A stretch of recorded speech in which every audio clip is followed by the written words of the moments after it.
bismillahi rahmani rahim allahumma salli ala sayyidina muhammadin salim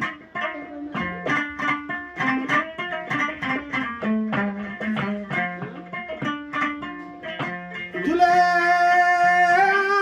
jelburi onon ɓiɓe fulɓe jolburi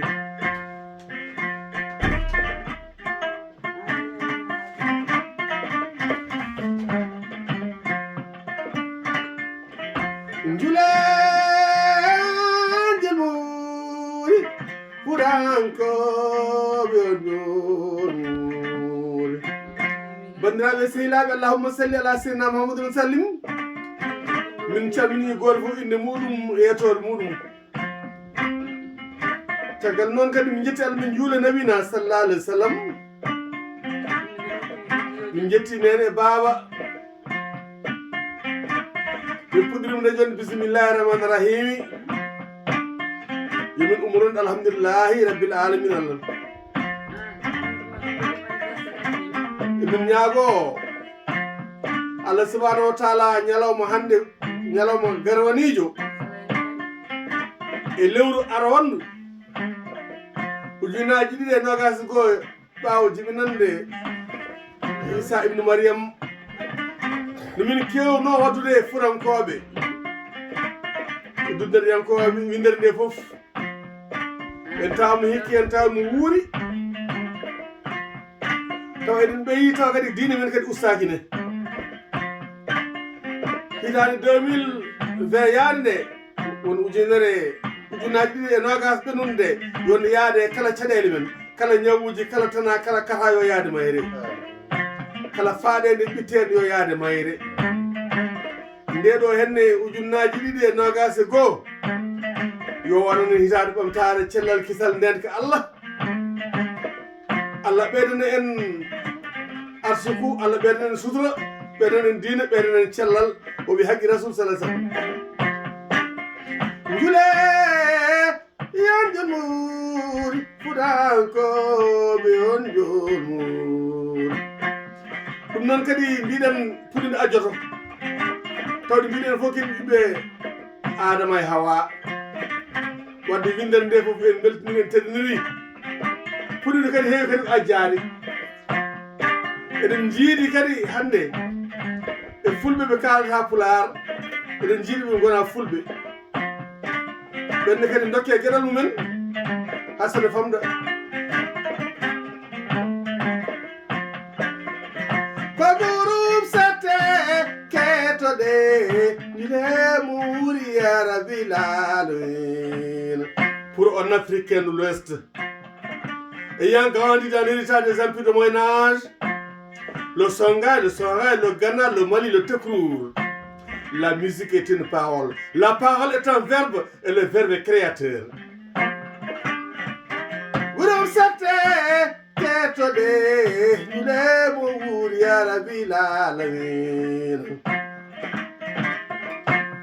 De là-bas de Djenna, ici des Pyrénées, avec un instrument millénaire.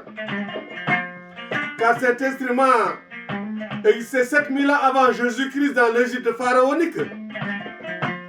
Fabriqué avec 5 éléments qui constituent l'univers, avec 5 vertus. Appelé Hodou en langue peul, Halam en Wolof, Tirnit en Hassani à Moursani,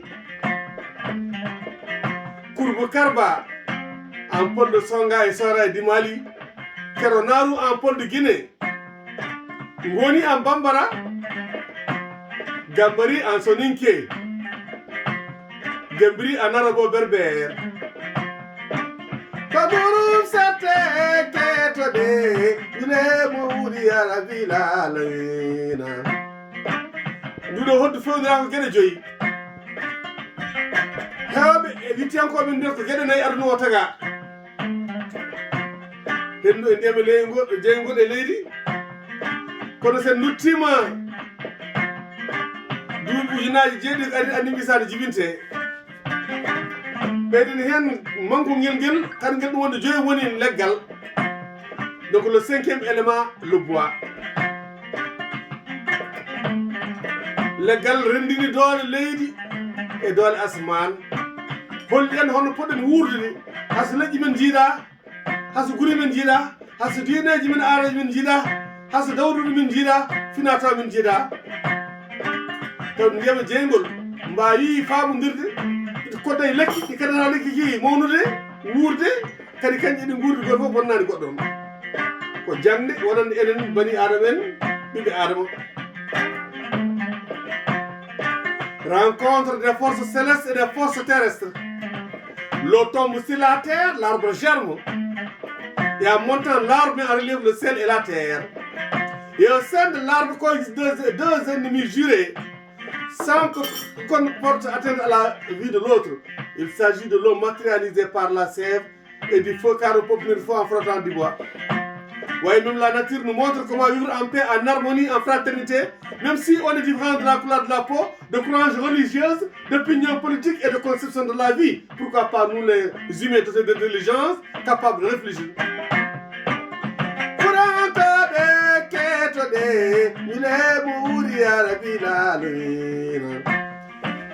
À chacun, il lui faut 3 clés.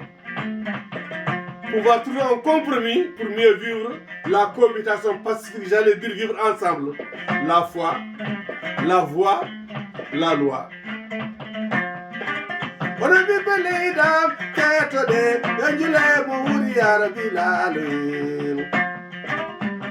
Car l'idéologie que nous défendons, c'est le respect de soi, mais dans la compréhension de l'autre. Oser aller vers l'autre, devenir l'autre en restant soi. Donner à l'autre tout ce que l'on a, il y prend tout ce qu'il a, mais dans la parfaite complémentarité. Aïe, Amadou Hambadiba, pour le temps de l'aide. Oui. C'est mes hâtes, nous devons y faire un peu de héros. C'est mes familles, moi,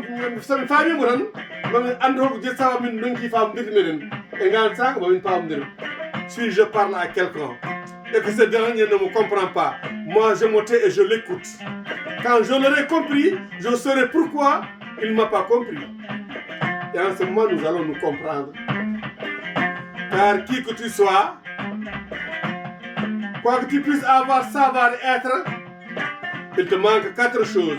Ce que tu n'es pas, ce que tu n'as pas, ce que tu ne sais pas et ce que tu ne peux pas. Neɗɗo fof ko mbaɗa wonde ko mbaɗa andude jogade e wawde aɗa ŋaccira gueɗe nayyi ka wonani ko ka anda ko ka wawa ko e ka jogaki ko eɗen gueɗe nayyi fof jiiloɗa ɗum ko joguiɓe ɗum ɓe beele aɗa timmito. C'est pour ça que les Français disent qu'à chaque fois qu'on marque le pas, on balance les bras. Ils disent pour garder l'équilibre et pour avancer, mais il y a un autre enseignement derrière.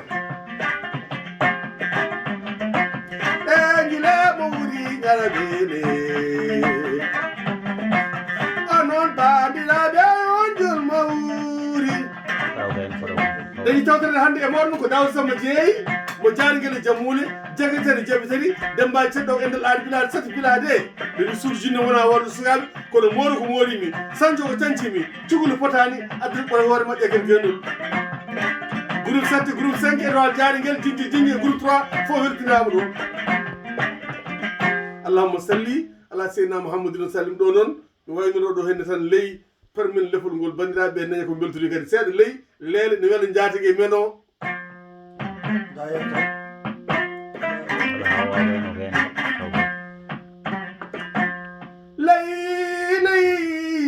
ley ko jamma leyli ko jamma o sam suganagol kamare lewro nere ñalawma kono sume kodegal we fitar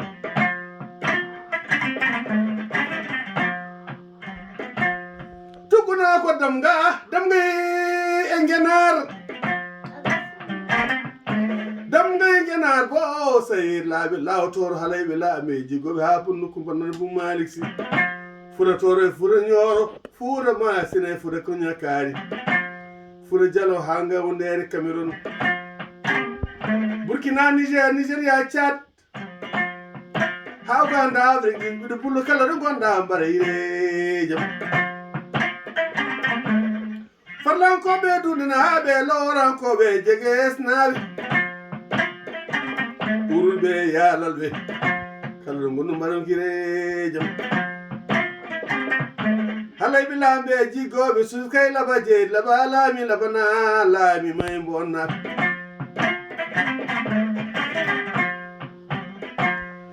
Du désert éblouissant de lumière au bleu rivage des océans.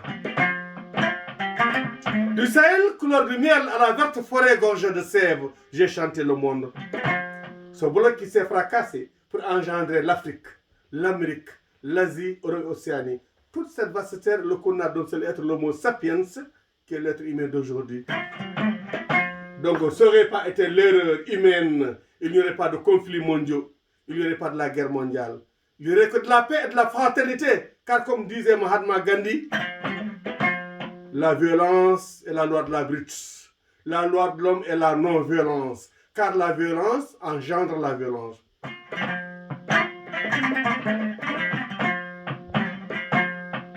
Quand Arma s'est massé samba de bal mutassé ñu talwar. Tara du fam na ta fam da alo sali go fu du junu fanyage ko sma jumur Allah sara. Onno dar wodo jaabo to badi. Wodo di be ta bonno wodo di be fere kadi wodo di be har fere.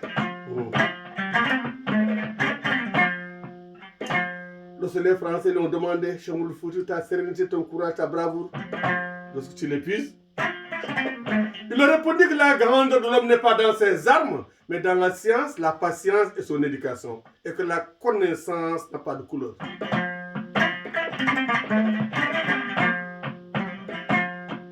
Mais dit toute personne doit être fière de ce qu'elle est, le respect de soi, mais dans la compréhension de l'autre. Oser aller vers l'autre, devenir l'autre en restant soi, donner à l'autre tout ce que l'on a et lui prendre tout ce qu'il a, mais dans la parfaite complémentarité. Tels ce sont les enseignements que nous ont laissés El Hadj Moulou Fouta Dado et Sirou Sir Sama Demba Al Mouta Seydi Boum Dieng Khalat. Allahumma salli ala sayyidina Muhammadin sallim. Ha sa hitande ko fani inshallah. Dawud